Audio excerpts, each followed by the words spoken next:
Hi everyone, welcome to Dewdrops Resin.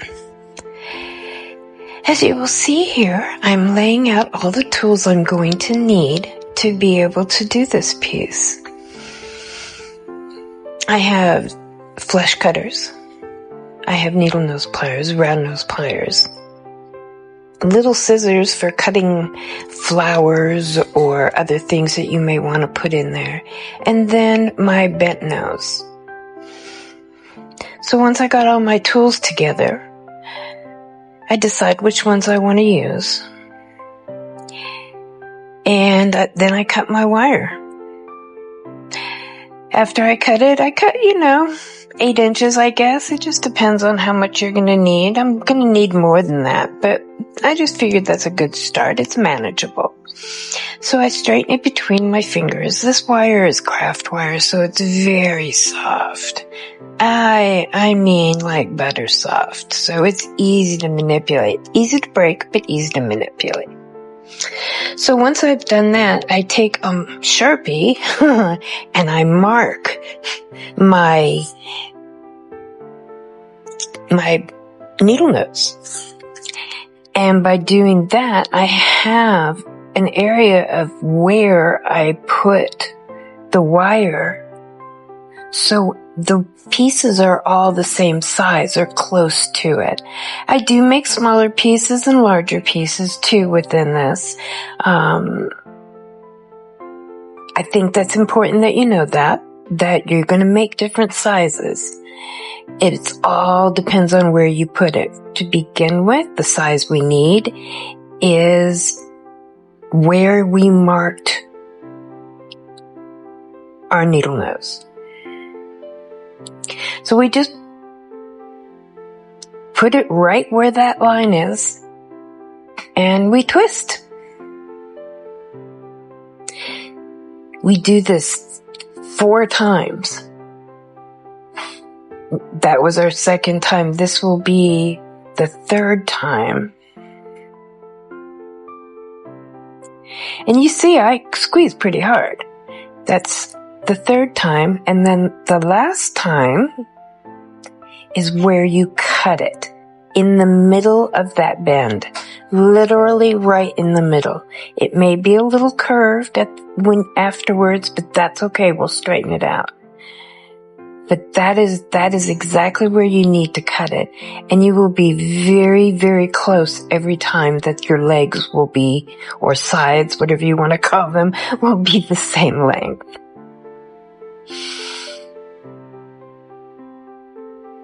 I'm going to do this a few more times, and you're going to see that I go right between there again. I think I actually in total cut, 20 or 21 of these pieces, but you don't really want to cut them all at the same time because you're going to need to know if you need smaller or larger pieces and how many. You don't want to be wasting your wire. Things get expensive when you do that. So you will want to make what we took out now, the 8 inches, so that we can make the ring in the framework that we're going to be doing. So we're going to continue on here, and it's going to fast forward in just a second. And when we're done with this aspect of it, I will see you on the flip side.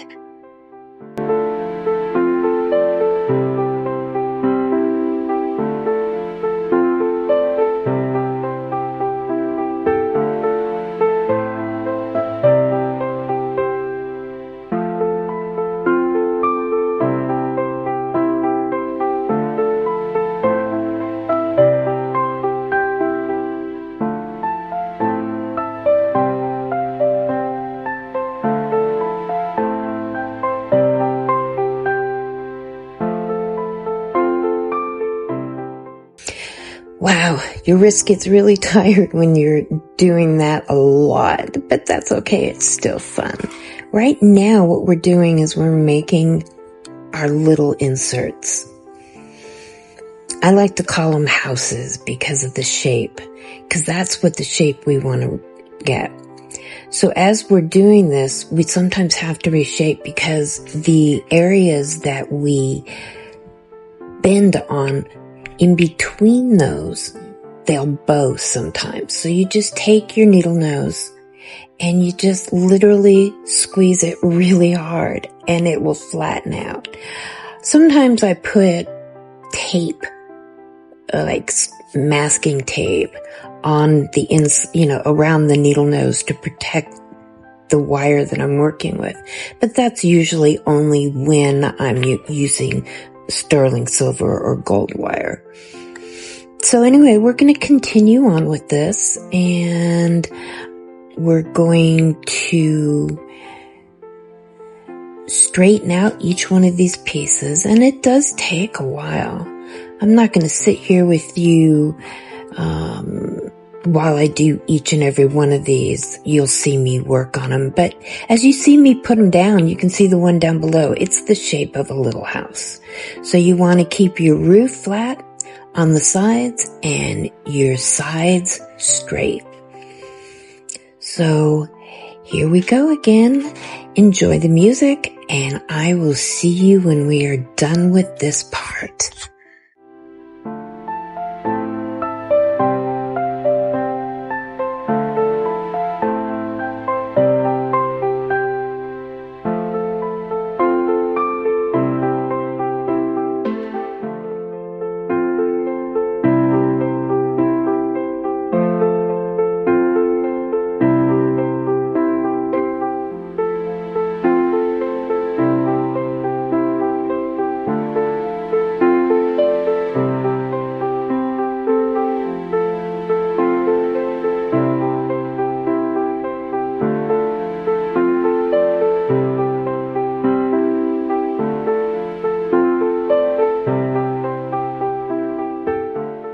Okay, now we are on to the framework. This is the part that can be really intimidating to some. Don't let it be. There are no mistakes. If a piece does not fit within your jigsaw puzzle there, you just reshape it until it does. That's what gives each piece its own character. Not any one piece will be alike. They can be similar, but they won't be the same, that's for sure.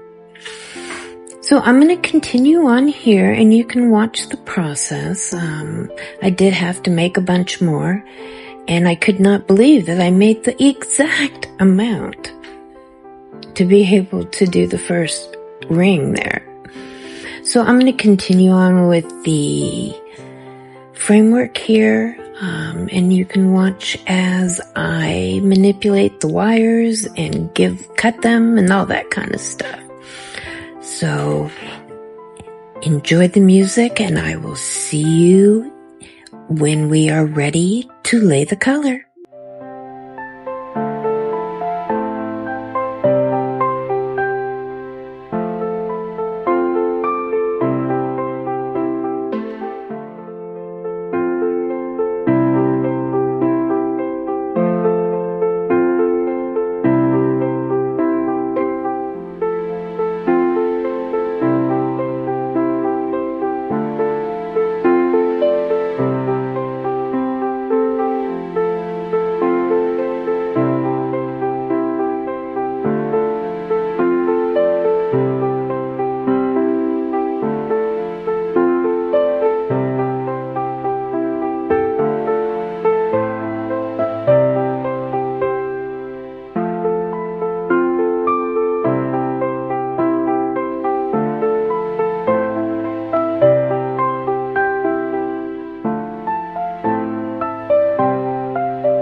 the framework is just about done.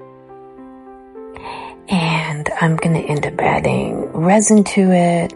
Right now I'm just adding enough to kind of hold it steady, and just filling each one of the holes so there's no bubbles and that kind of stuff. Which bubbles in this type of style is not a terrible thing.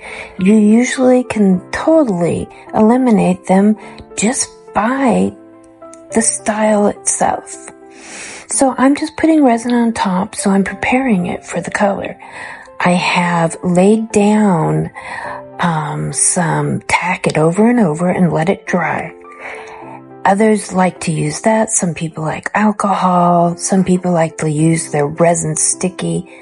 So it just really depends on your preference. And that cleaner, that brush cleaner is amazing. I am going to be using Let's Resin Chameleon flakes, chrome powders, and I'm also going to be using the chameleon powders. And I literally will be using something from each one of those boxes. I will be using 3 mica flakes, and I will list the colors in the description. Now, as I lay the colors down, and I literally lay them gently down, I do not tamp them down. I just kind of sprinkle them and spread them, and that's why I use the tweezers. So I do that with the first color, and I do that in the middle and spread it out a little bit to the sides, because that's going to be the main middle color, not the side main color. So then I take my second color and I put it on top of that and a little bit farther out. And I know it looks like I'm covering the whole thing, but from my perspective, I'm really not. I have little tiny areas that the color is put into. So those little tiny areas are the ones that give that Aurora effect, those colors that flash out everywhere. So this is my third mica flake, and I love these by Let's Resin. I have tried so many others. I do want to try some of the newer ones, but these right now are my favorites, and I love working with them. I know it looks like a lot of waste. Don't worry. I don't waste my pigments. I'll either put the rest in a container to reuse, or I'll just put it into different mold of the mold that I'm working on, like these pieces here. I'll just fill them in. So anyway, that was the chrome holographic pink. Hot pink, I think it is. I'm not exactly sure with the name. Like I said, it'll be all listed. I put this on next, and I just go right around the rim of the mica flakes. So there's, believe it or not, there's still going to be space for one more color. So I'm going to continue putting that on. And you notice I do use a fair amount.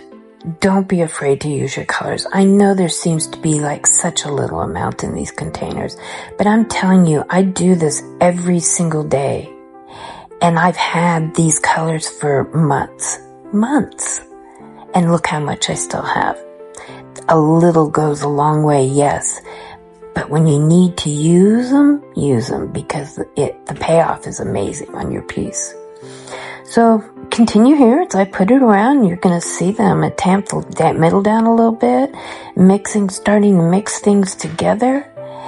And then I'm going to put a big pile in the middle, and then just kind of mix it all together and tamp it down a little bit.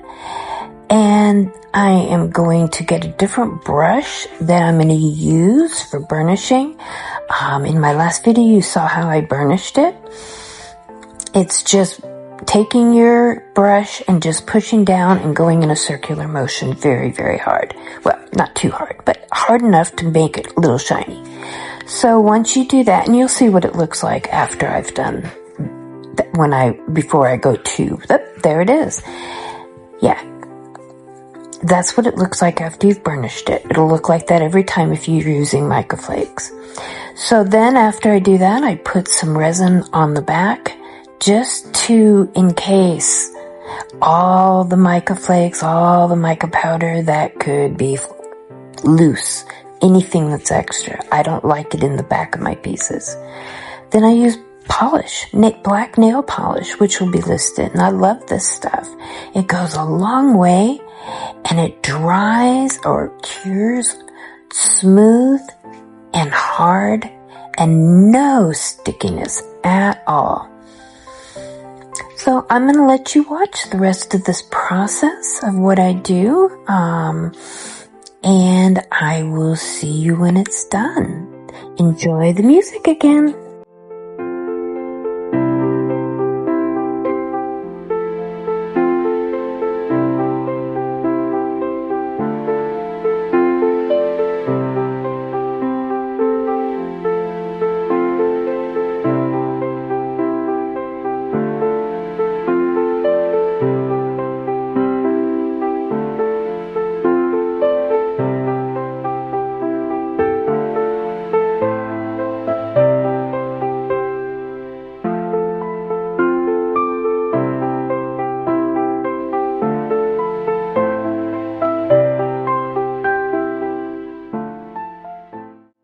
Here we are at the end of the video, just finishing the last touches, putting the last layers of resin on.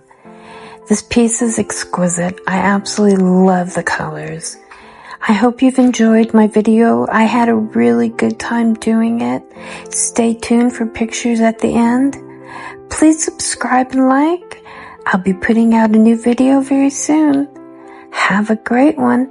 And again, see you on the flip side.